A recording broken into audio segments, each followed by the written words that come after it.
We thank you for being here. I'm just going to briefly introduce the Auburn officials and the city officials who are here so you'll know those who are here today. And if you have any questions, they will make themselves available afterward, and we will also have several making remarks here. So once we get the planned remarks and we make those introductions, if you have questions later, please know that we'll be around. Okay. First of all, I'd like to welcome the Honorable Bill Ham, Mayor, City of Auburn. Tommy Dawson, Chief Auburn Police. Tom Stouffer, City of Auburn Police. Tom, you that way. Okay. And we have several others from the police department. I'll let you guys introduce them. Debbie Shaw, Vice President, Alumni Affairs. Ainsley Carey, Vice President, Student Affairs. That way. And Gary Keever, many of you probably already know Gary. He's been on with the media. It was all day yesterday. He is just a horticultural expert, professor in horticulture, and he can answer a lot of general questions about the trees. We also have another one of our well-known experts, Stephen Enlow. He's assistant professor, agronomy and soils, and he knows all about the herbicide and can provide some other direction as well. And Bobby Poundstone. Bobby is a president of our Alumni Association and also an attorney. Montgomery, and he traveled in to be here today, so we appreciate that, Bobby. And I thought Lolly Steiner was here, but I didn't see her. Oh, Lolly, you over there?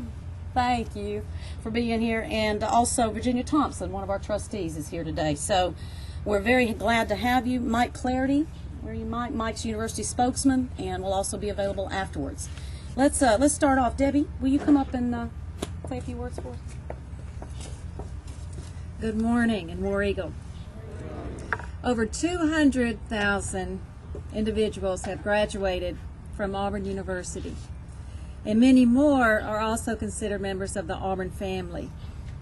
We've all been hurt by the recent actions on our campus, which have transpired in the last few days in particular, which have caused severe damage to our beloved Toomer's Oaks.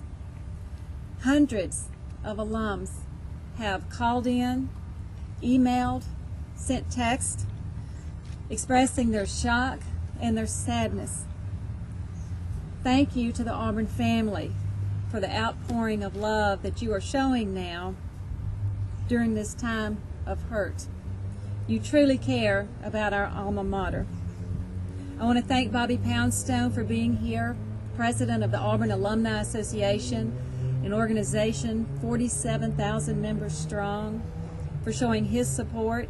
Bobby's a third-generation Auburn graduate, came from Montgomery, 95 graduate. Thank you, Bobby, for being here.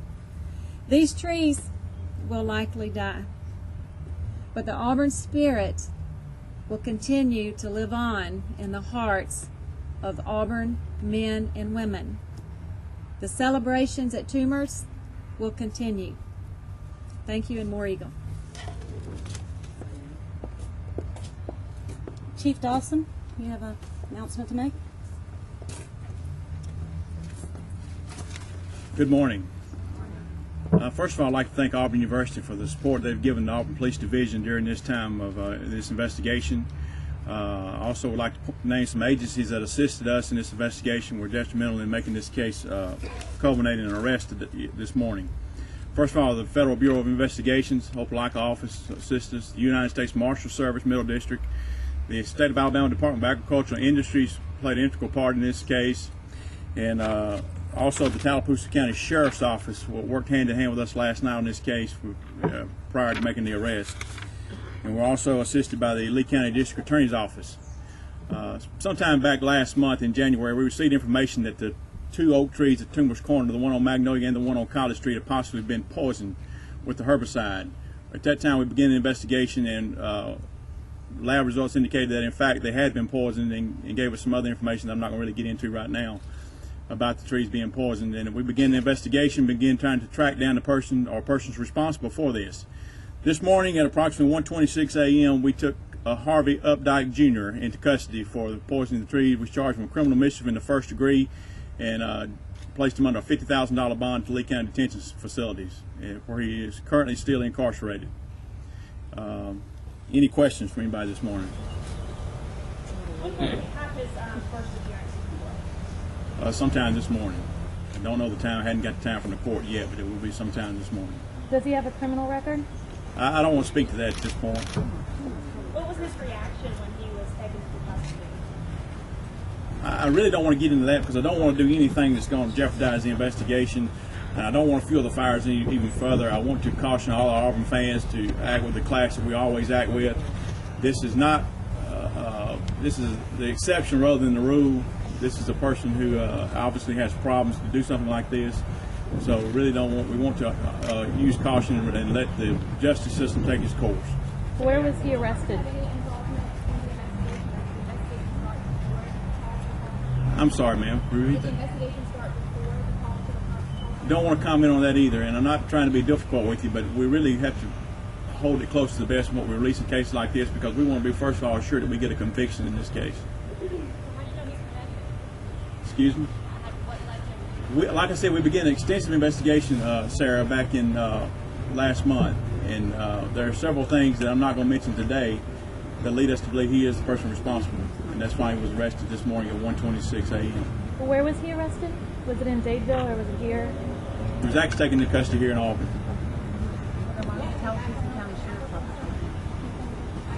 Don't want to speak to that this morning. Where was he taken into custody? At the Auburn Police Division. Said he did he turn himself in? Not going to get into that right now. Do you have an attorney? License to buy the chemical that he's carrying? We'll let the experts speak to that, but I understand that you do have to have some type of, it is controlled. It's my understanding. Is there anyone else waiting for arrest? No, ma'am, we're still investigating. We're still wrapping up some loose ends, but at this point we do not anticipate any other arrests. Not saying it won't be, but at this point we're not anticipating any.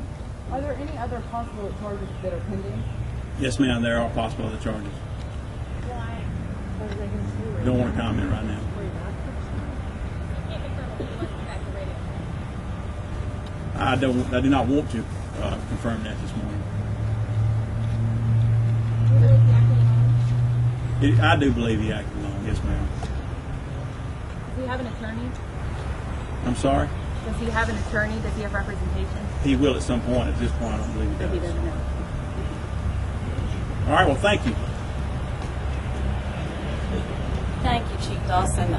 Dr. Googe has been in Washington, D.C. and couldn't be here, but he didn't want, Dr. Googe, our university president, for those of you who don't know, he did not want to delay on the announcement, and he did want to convey that the Auburn Police Department have been on this from day one, Chief Dawson, and as a matter of fact, when we got the lab results, the final lab results, the university was taking a great deal of action during the intervening week, consulting experts, bringing in materials, but delayed in announcing because we knew the police were doing such a good job and we didn't want to jeopardize the investigation. So Dr. Gooch wanted me to convey that.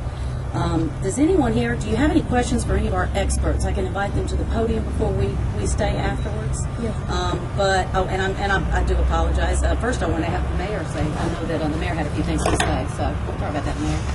No problem. Thank you, Dee Dee. I hope all of you can hear, and I appreciate each of you being here today on behalf of our community and the closeness it shows not only to the Auburn spirit but to the Auburn family at large. So I appreciate you being here today. I want to say how much I appreciate the cooperative effort that we do enjoy between Auburn University and the city of Auburn. I want to thank Chief Dawson and all of those that he has mentioned that have been working so closely with he and his department in bringing this to closure. Now, while the Auburn spirit will remain strong, as was mentioned by Debbie, no question about that. While this incident has happened, and it may be a sad day to some degree for what has happened, there is no doubt in my mind that the Auburn spirit will grow even stronger and the Auburn family even closer. And that means the Auburn community, that means Auburn University, that means everybody associated with the name Auburn. Pretty interesting that the bell would go off at this time. But I want to thank all of you for being here, and I can assure you in my discussions with Dr. Googe that he is very appreciative as well of our continued collaborative efforts, and they will remain strong and Auburn will remain strong. Thank you very much. Thank you, Mayor. We'll also add, I just noticed that he came up, Kurt Sasser, our outgoing university student president, and we're happy to have you here, Kurt.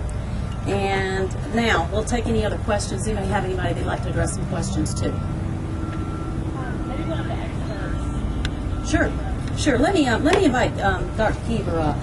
Gary's been, he'll give you sort of a summary of everything for us. Did you say and spell your name for us? Gary Keever.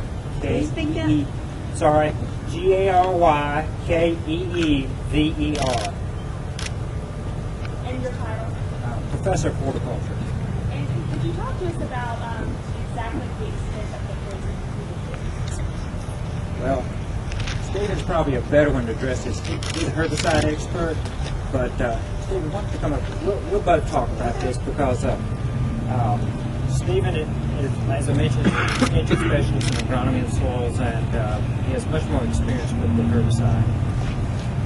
Dr. Enlow, if you go ahead and spell your name as well, and we do have a list with everybody's name spelled out for those of you who want it. Sure, my name is Stephen Enlow. Stephen spelled with a PH. Last name Enlow, E-N-L-O-E. And Assistant Professor, Department of Agronomy and Soils. what's the timeline of the trees? How much longer will they be here? Okay, the question is, what's the timeline? How much longer will these trees be here? We don't have a very clear answer on that, and I'll explain why.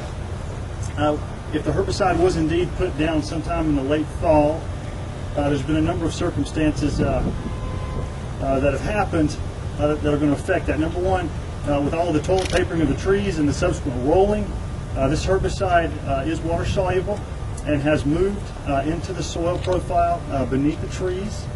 The live oaks over the cold late fall, winter months are basically somewhat slow growing, have not been actively growing, and so this herbicide is really active on plants that are very actively growing. So that as the trees experience these warmer temperatures, there's plenty of good soil moisture there. They will begin to take up the herbicide through the roots. It will be transported up into the trees to the leaves where it is active and actively inhibits photosynthesis.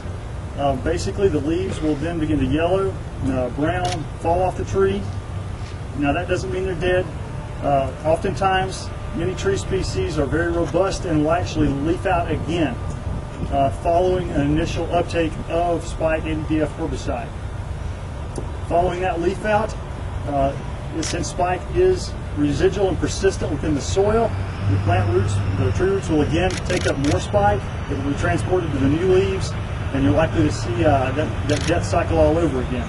Oftentimes, trees can go through multiple flushes for a period of a few years, depending upon the dose of the spike.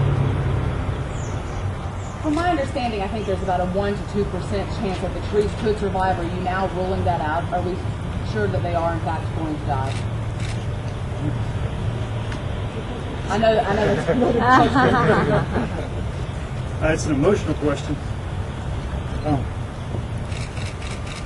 I always want to hold out hope. Based upon the technical experts I've consulted with around the country, the concentration of spike basically found within the soil would suggest there is a very low probability.